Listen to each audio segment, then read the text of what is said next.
through the codes and metaphors we are given today and discover for yourself how personal, how universal, how powerful this teaching is. What this is not is one religion over another. In fact, that is the great revelation and legacy of the Holy One from Nazareth, to reveal authentic truth, cosmic truth to the world. And of course, what do? Put it in a box, use it against others, burn the heretics, etc., etc. Today, let's find that kernel of reality that hits you where you live all the days of your life. Wouldn't that be a wonderful thing? We can use all the help we can get for this, can't we? In fact, that's why we join together on Sundays, to be reminded, to be enlightened. You know, to be disciples is to be a learner, a student. So let's learn something today. The teaching begins right off the bat with two words: I am. Ego, eimi in Greek. We hear the Christ, the Anointed One, say those words 43 times in the Gospel of John. I am the bread of life. I am the good shepherd. I am the light of the world. But I want to remind you where it was first stated in Holy Scripture. That is in the very beginning of this journey for humanity on Mount Sinai, when Moses says, "Who shall I say send me?" And the answer from the uncreated one, from the mystery of life, the source of being, is Ego eimi. I am the one who is, or I of timeless being. So right away, we are at the center of truth, not of a creed, not of a belief system, but reality for you, for me, for all of us. Whether we call ourselves Christian or not, I want to remind you that it was the enemies of this teaching who called the followers Christians. They called themselves people of the way, people of the way, a way of being, a new way of seeing life, living life, understanding. And so this is about liberation in the deepest way. It's about your I am being dug out from underneath all the rubble, all the scars and the wounds of life. Nothing less. I am the vine, you are the branches. Seemingly simple agricultural teaching. As I told the children, as you know so well, if that branch is not connected to the source of its life, it comes to nothing. So, my hope for you today is that what you hear is something very personal, something that can make an axis shift in your understanding. This goes beyond religion into truth. So let's walk through these metaphors, so often misunderstood. Let's understand what is hidden, the message in the bottle for every human being. We begin with, He removes every branch in me that bears no fruit. That could so easily be understood as condemnation and wrath. Let's do away with that, shall we? You know, that vine, that true vine, is opposed to the false vine. And it just so happens that the symbol of Israel, not a nation, not an ethnic group, but the chosen ones meant to live out these truths, was in fact a vine, founded on their ancient coins. In the days of Jesus, there was a great, immense vine on the temple.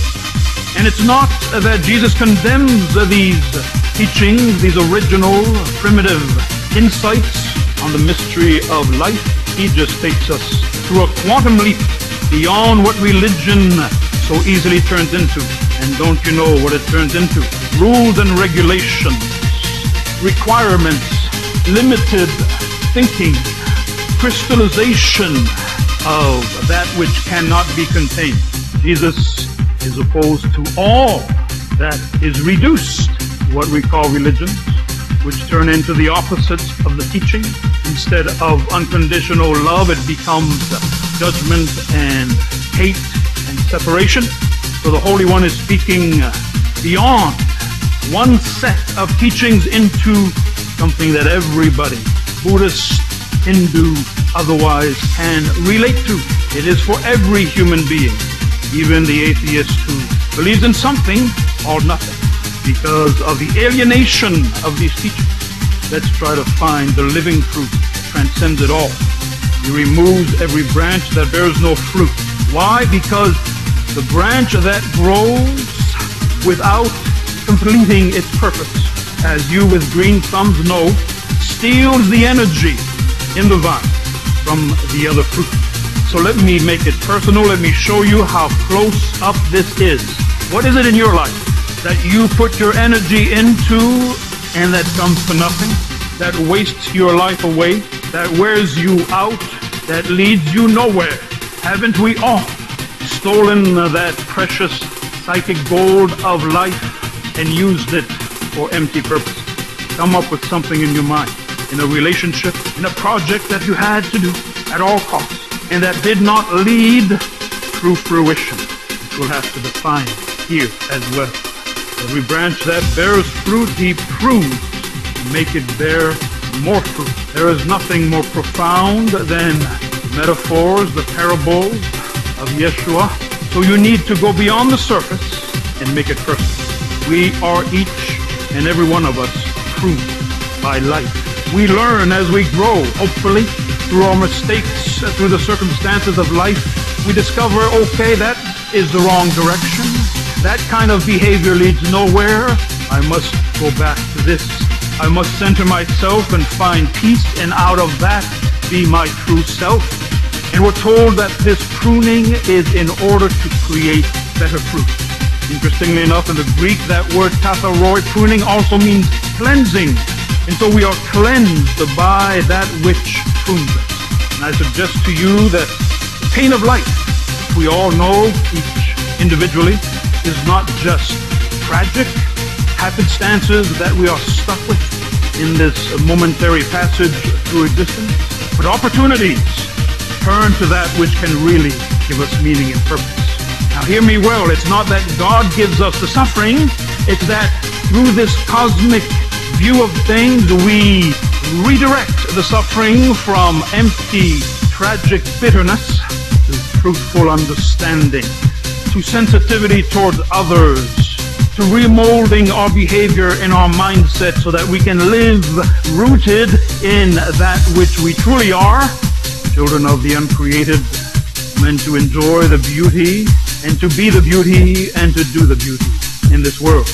Find our true purpose. Don't you see how that transcends all that human beings have made of religion?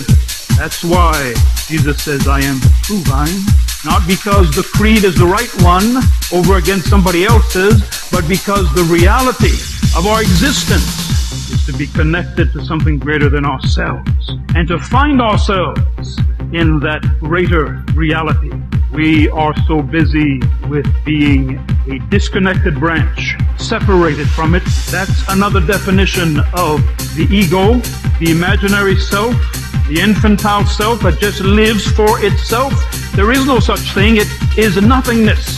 We are hardwired and designed to find ourselves through our connection to something infinitely vaster than we are.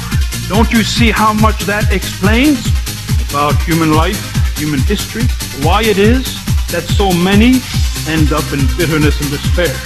Because they have become separated, not from a belief system that is confusing, that has multiple theologies, but from the vibrant reality of being rooted in spirit. In that rootedness, we discover why we are here. We discover our fulfillment and our joy, even in the hospital, even in the face of unemployment, in the face of our mortality. That is power. We are empowered by spirit, if we remember. Therefore, he says, abide in me as I abide in you. An old English word has to do with dwell, remember, be conscious of. Don't you see that when we click into that alignment with the reality of the holy, whatever that means, that we can't understand anyway, that unknowing of the holy, opening ourselves to it, knowing we are not alone on our own, then everything is different. Then we have new strength. Have you not, some of you, known that moment in life when you were connected to a source of empowerment that allowed you to forgive, that allowed you to start again, that allowed you to say, I'm sorry, that helped you mature into the fullness, the wholeness of being a child of the universe, meant to live in consciousness of that which is beautiful and holy and good, so that all that is its opposite, which is everything we see almost, can be reduced to dead branches that lost their way, that can bear no fruit. He says, if you abide in me, if you're conscious of me, what is me? Not the man with the beard and the sandals, but the remembrance of the holy, the direct access to spirit. Then you can bear fruit, because apart from me you can do nothing. You know, we look at that line, don't know what to make of it. Most of us are hyper busy these days, aren't we? Whether it's with your computer or job or friend or social life, we're very busy people. So busy that we block out this reality. It's a distraction. Because when you come into silence, then you realize that all of our emotions and thoughts are passing through, are transient, are momentary, and are not real. Think of how often you've been angry and outraged and then found out there was no reason for it. And you wasted all that time and energy. We call him Savior because he brings us into alignment with that deeper place within, out of which we don't have to live like that.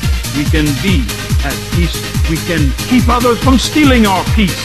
That's advanced spiritual work. He says, whoever does not abide in me is thrown away like a branch and withers. Don't you know people who wither are withering, growing more and more bitter, more and more enraged, more and more hopeless? We all know people like that. Be sure that you're not one of them. And if you are, remember the secret of this holy teaching, this revelation. Plug back in. It's never too late.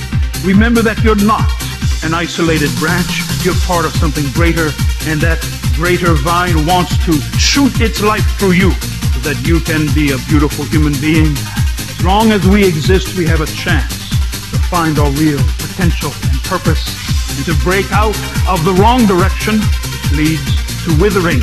More than that, he gives us this metaphor: such branches are thrown into the fire and burned. Now don't take that as fire and brimstone. Let's keep it simple.